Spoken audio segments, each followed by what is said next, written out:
Hello everybody, thank you all for coming. I recognize some of you, but not everybody. My name is Finch. Found object sculptor, New Haven. I'm originally from Cape Cod, Massachusetts, but I've been here 7 years, so I represent myself as New Haven.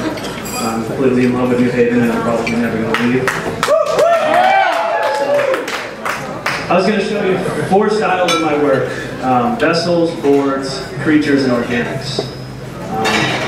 A little focus right here. So let's just start. It's really hard to explain in 20 seconds. This is yesterday's girl. It's entirely piano. So what I do is I choose an object, I destroy it, I try to create something out of it. So this entire thing is a conversation between a man and a woman. You can actually flick all the pedals and the whole thing will vibrate and make noise. This is my timelines. We have USS Imminent and Tranquility Adrift. These are all original Hartford Current newspapers. This is World War II, and this is the entire lunar saga from our landing to from the moon to the actual launching of Sputnik. Moving on to skateboards. Let's see, we have 2 sides of the communist coin, and prime suspect are Life magazine articles. And in the center is a smashed chandelier that is just laid out as a kind of a snake and serpent. And these are my creatures. These are what I call cold connection pieces. These are 100% handmade with just a screwdriver and a pair of pliers. They can be laid out completely flat, put together like a puzzle. It's kind of fun just to mix and match them. I can create kind of like a show and just lay it out flat and build it in front of you. It can go from 10 minutes to 2 hours. This is Malachi. This is my largest piece and most intricate so far. I've counted about 99 pieces. You can't see it, but they're all in there. And mostly nuts and bolts. You can position all sorts of ways, whatever you like. This is Peter Rabbit's Revenge.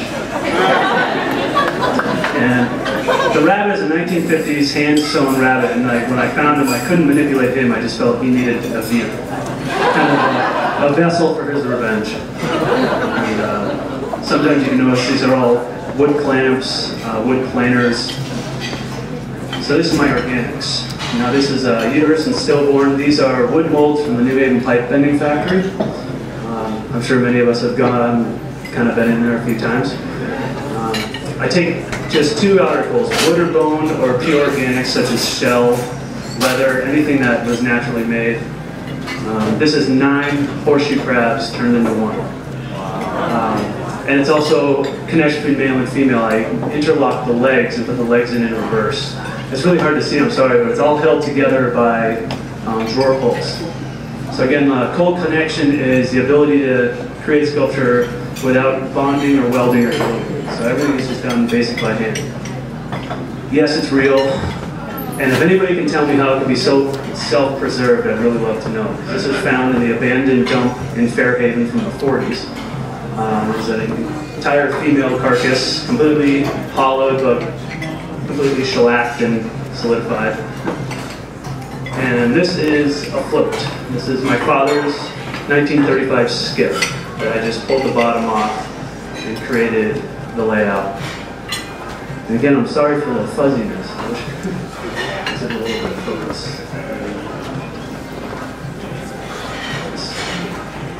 So this is parachute. In World War II,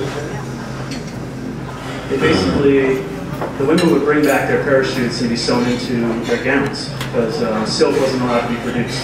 So I came up with the idea of bringing the 2 connections together and creating this gown out of the parachute. And this is that was 100% just hand pinned with nails and handshaped on my hands. I just recently came back from the Groton School for my residency program. And the reason you have the tree there, as you'll see later in the slides, is I chose specific spots of their grounds to create my installations.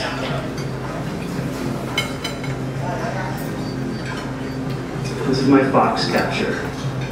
I know it's a little hard to see, but it's a 80-year-old taxidermied fox. Kind of dropped down in a barrel in its own time capsule. And again, it's a World War parachute I use in all the pieces. and this is really great, is the kids have to go to a mass every morning, so I ran out in the field and set this piece up. And then they just came pouring out of the school. Many of them thought it was real. I'd say the staff were more shocked than anything. I actually kept it out there for 3 days, so it really shows. This is going back to the parachute. I tried the same thing. I captured with the fog and the rain, and I had it set up outside. And this lasted for 3 days. Because it's parachute material, it was great. It just slowly dripped water every morning. By the end of the afternoon, it was perfectly dry. Wind would come and completely open it. By the end of the day, it was just back to its original position. Now, this is my big project. This is kind of just a pure installation by balance and pressure.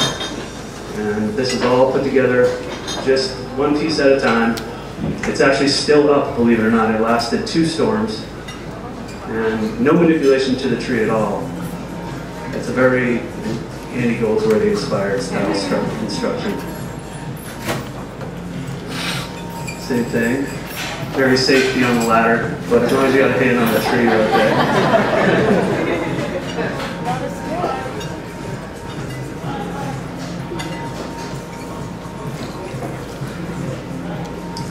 This is just 4 elements. Having the pieces out together, showing that I had it lit up at night, having on a beautiful day. I think the foggy days were the best. It just showed the outline and the contrast to every piece.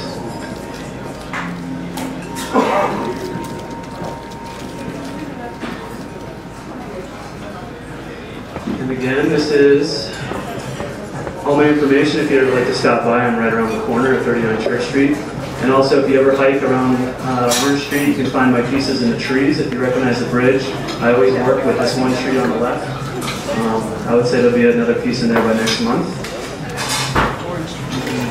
Thank you. I'm sorry for that unpleasant focus. And again, Mr. Finch, we're having a movie premiere tomorrow at the Criterion for my brother Jack, and you'll hear about that later.